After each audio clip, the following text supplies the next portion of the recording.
Hi Year 3, another instalment of Danger Gang here. Now we've just finished our chapter of June where we found out about Charlie's hamster going a little bit crazy, being able to grow and having to go on the Ferris wheel. We're now moving on to July. Dear Danny, happy birthday. How was your party? The photos you sent in the letter were great, but who was that boy sitting next to you? He had rubbish hair and looked like he had smelly armpits. I don't recognise him. Is he a new kid? How old is he? Are you and he friends? What did he get you for your birthday? I bet it wasn't half as good as my present. It was actual fossil of actual dinosaur poo. How awesome is that? I knew you'd love it. Mum helped me buy it for you, except she wanted me to get you one of those boring swirly fossils, you know, the one that looked like a bit like snails. But I knew you prefer some historic bum rocks. Anyway, back to me. I'm on my summer holidays now, but I have to tell you something that happened in the last week of school before we broke up. As our end of term treat, Miss Tinky took us to school into the Freaky Falls water park. Freaky Falls is awesome. It's got all these water slides that go up and down and twist around and round. There's even one called Tidal Force that does the loop. Ronnie said that everyone pukes at the end. But as it turned out, that was a load of rubbish, as usual. Still, it was going to be an awesome school trip because any school trip is awesome as there are no lessons, and no lessons. We were all super excited about it, well, everyone except Katie Speck. I hate Freaky Falls, Katie huffed in the classroom as we waited for the coach to show up. Why? I asked. As soon as I said it, I realised I already knew why and I wish I could take it back.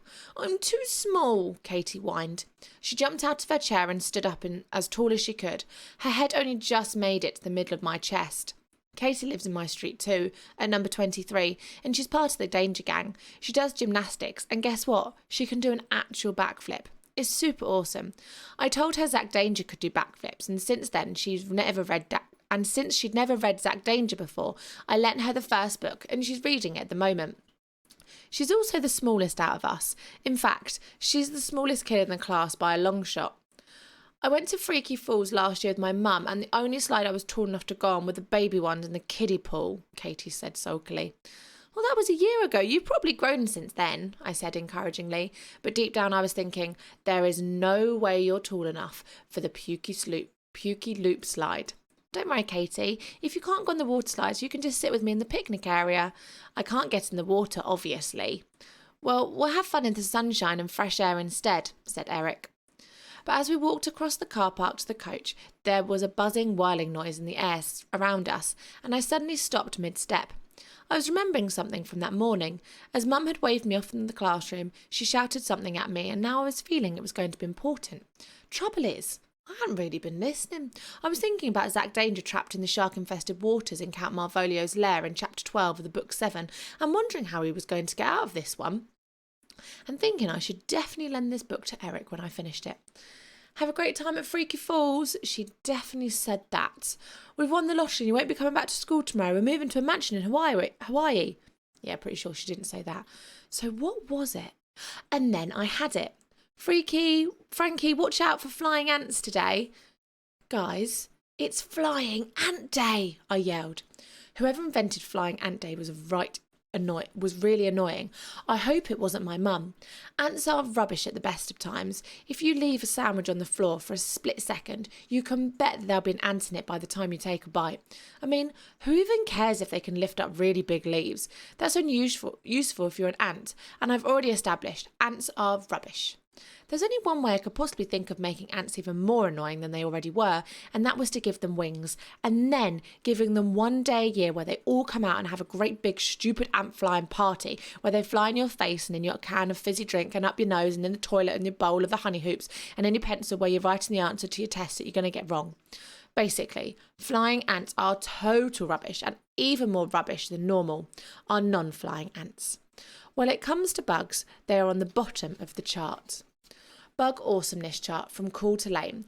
10 bees, 9 praying mantis, 8 dragonflies, 7 spiders, 6 butterflies, 6 cricket, 4 beetles, 3 worms, 2 mosquitoes, 1 wasp, 0 ant, -1 flying ants. I'm assuming they don't need to pass on any sort of flying test before they're given these wings either, because half of them don't know which way is up and they always fly in my face. If you don't know what Flying Ant Day is, I'll tell you. It's the day when all the girl ants and all the boy ants come out to make their little ant houses and make baby ants. I know, right? Even worse than I first thought. As we hopped on the coach, I swear the buzzing around me got even louder. I guess the ants were singing ant love songs to each other. I told Miss Tinky that the school should make Flying Ant Day a school holiday, so we can all just sit at home and pretend it isn't happening, but she just told me to sit down on the coach. So there we were, stuck outside in our swimming costumes in the flying ant-filled fresh air all day. Every time you come up for breath, you were guaranteed to get a flying ant in your mouth. It seemed to suck all trace of adventure out of us. Even Ronnie wasn't in the mood to ruck around, and he just wanted to get this trip over and done with. We were just about to survive the morning. By lunchtime, Jamelia had multiple red patches on her face from where she tried to swat away at flying ants and missed, and I'd swallowed about 7 of them. The only time we got a break from the flying of the little ant wings was when we were whirling around in the tubes of the water slide, surrounded by a force field of plastic. But poor Katie was still too short to be allowed on them, and had to wait at the bottom watching us through the cloud of ants. Katie watched us ride Aqua Splash. "I'm sorry you're not quite big enough for this one yet, little girl," said the Freaky Falls operator when Katie tried to get on with us. She watched us ride H2O.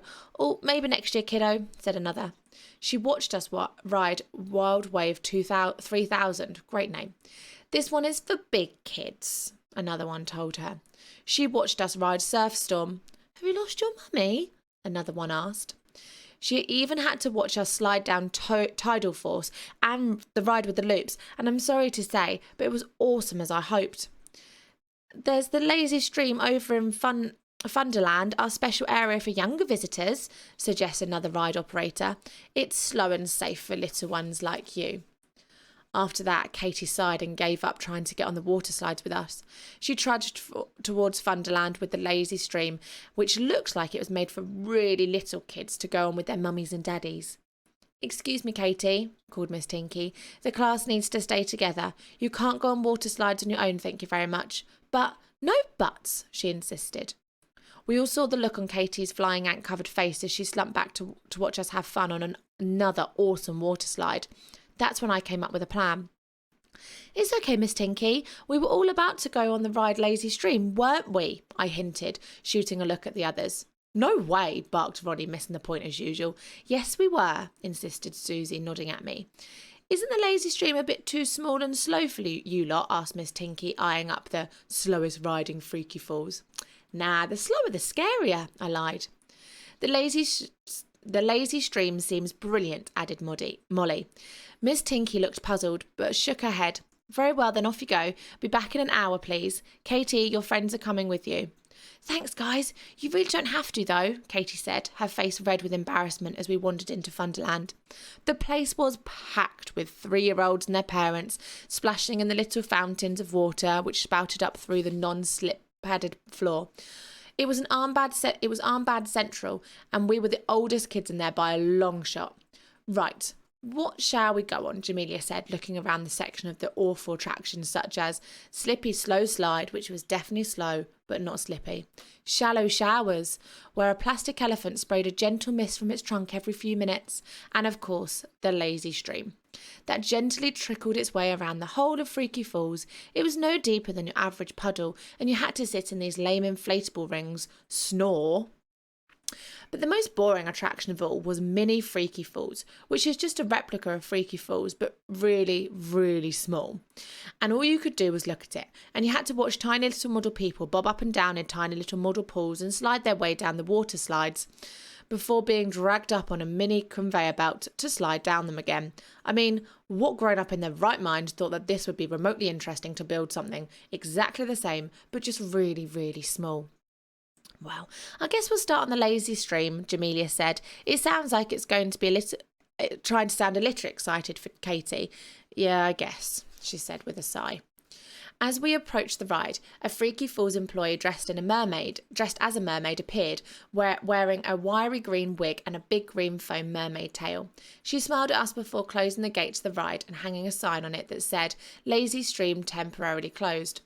Sorry, kids, the ride got struck by lightning a few months ago, so it's been flowing faster and faster every day since. We've had a few complaints from parents today, so maintenance are on their way to slow it down. We have it up and running again for you next visit, the mermaid said, giving us a cherry swig of her tail. My heart did a loop-the-loop in my chest. The ride was struck by lightning a few months ago. Well, thank goodness it's closed, I thought to myself, but I thought too soon.